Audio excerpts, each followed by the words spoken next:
Hii ni katika utekelezaji wa maono ya Mheshimiwa Rais Dr. Samia Suluhu Hassan ya kuhakikisha kwamba tunakuwa na miundombinu mizuri rafiki kwa ajili ya uchumi wa nchi yetu, maendeleo ya watu na pia vile si tu nchi yetu, ukitazama ni Afrika kwa ujumla, kwa sababu tuna nchi nyingi Afrika ambazo zinategemea Tanzania. Kwa hivyo mara ya mwisho kuwa na kitu cha namna hii, yani master plan ni 2014. Sasa toka wakati huo, hiyo 2014 ndio imezaa barabara tulizonazo. Unaona leo tuna barabara kadhaa, tuna reli, tuna hii miradi ya bandari, yote imezaliwa na ile master plan ambayo ilitengenezwa huko nyuma. Kwa hiyo ile master plan imepitwa na wakati. Tunawashukuru wenzetu wa Korea kupitia KOICA, wamekuja na mpango huu wa kuwa na master plan mpya. Master plan hii itatuongoza vyema, na mnafahamu, na mimi nimefurahi sana na nawapongeza wataalamu wangu kwa mazungumzo na Koreans, kwa sababu wa Korea wako hatua nzuri sana kwenye upande wa miundombinu. Wana expressways za kila mahala, mtu anaweza kukaa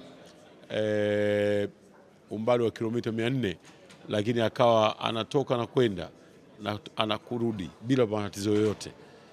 Kwa hivyo na sisi, maana yake ni kuwa tunayo furaha kubwa kwamba hawa ambao wenzetu wamepiga hatua nzuri katika eneo hilo, na ni wazuri pia katika miradi inayohusisha sekta binafsi, yani PPP, mashirikiano kati ya sekta ya umma na sekta binafsi, kwamba wao wamekuwa tayari kuungana nasi kwenye kufanya hii kazi kwa pamoja. Niliyoyatoa humu ndani na kuyaelekeza, moja, nimeelekeza kwamba wataalamu wetu wa serikali kwenye mradi huu wa utengenezaji wa hii master plan wajitahidi wapate ujuzi, sio kupata makaratasi tu, tupate ujuzi wa kubuni, ujuzi wa kusimamia miradi na ujuzi wa kutengeneza. Hilo ni jambo muhimu sana. Lakini jambo lingine ambalo ni kubwa nimelieleza katika mkutano huu ni kuona kwamba tuna matatizo kadhaa, changamoto kadhaa tulizo nazo, haswa misongamano na kadhalika. Kwa hivyo sasa hii master plan iendane na hali halisi. Hii master plan iendane na hali halisi ya uchumi wetu, mahitaji ya Watanzania wananchi, ili kusudi tuweze kufanya kitu kile kweli ambacho tumekikusudia kwa ajili ya maendeleo ya nchi yetu miaka 50 ijayo, miaka kadhaa ijayo, na inawezekana kabisa. Na ndio maana hawa wenzetu mpaka mwaka 1960 tulicho nacho sisi leo ni kikubwa sana kulinganisha na kile walichokuwa nacho wao miaka hiyo, lakini wamepiga hatua kubwa, na kwa hivyo na sisi tuna kila sababu ya kujifunza kutoka kwa waliofanikiwa, na hiyo ndio ambayo tunakwenda kuifanya hapa. Tazama leo, kwa mfano, mtu anataka kutoka Dar es Salaam anakwenda Tunduma, anachukua muda mrefu sana, lakini expressways zitatusaidia kufupisha ule muda. Kwa hiyo watu watafanya, maisha ya watu yatapanda, yatakuwa mazuri zaidi. Familia, tutaokoa nafasi ya muda mwingi unaotumika barabarani. Hapa Dar es Salaam kwenyewe tu kuna msongamano mkubwa sana. Kwa hivyo wataalamu wetu wanakaa na wataalamu hawa kujadili majambo haya. Ni matumaini yangu, kama nilivyokwisha kusema hapo awali, wakitoka katika mkutano huu, si tu kwamba wamekwenda wamekaa baadaye wanapewa vyeti, lakini tunachokusudia watoke na ujuzi kweli. Haya mambo twende tukayasimamie sisi wenyewe. Hapo watajadili namna ya ubunifu, watajadili namna ya ujenzi, watajadili namna ya usimamizi, lakini watajadili namna ya upatikanaji wa fedha pia vile vile, kwamba je, ukitaka mradi mkubwa na mzuri wa namna hii hela yake tunaweza tukaipata wapi? Sasa you learn from the best.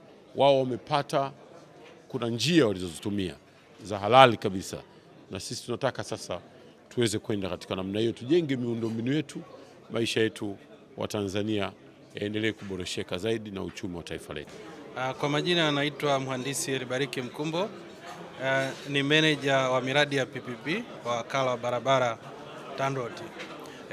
Kama Mheshimiwa Waziri alivyosema, hii launching ya Expressway Master Plan inategemea kwenda kufungua nchi kwa maana ya kuimarisha miundombinu ya barabara ambayo ni ya kisasa.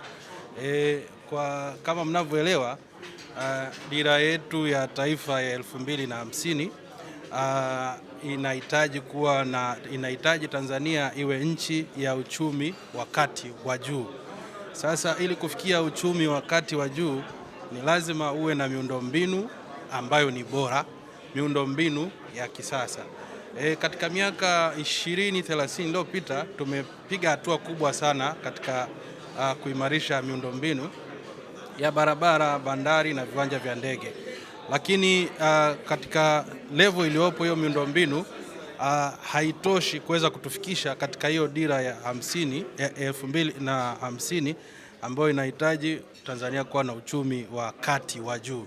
Kwa hiyo hii Expressway Master Plan sasa itaenda kutuwekea mkakati wa kutusaidia kwamba ni namna gani tutaweza kutekeleza hizo expressway kulingana na priority na mahitaji. Lakini vile vile kama ambavyo wataalamu wetu wamezungumza, ambao ndo wanaenda kutusaidia kufanya hii master plan kwa kushirikiana na wao, hii master plan itahusisha pia enhance capacity ya wataalamu.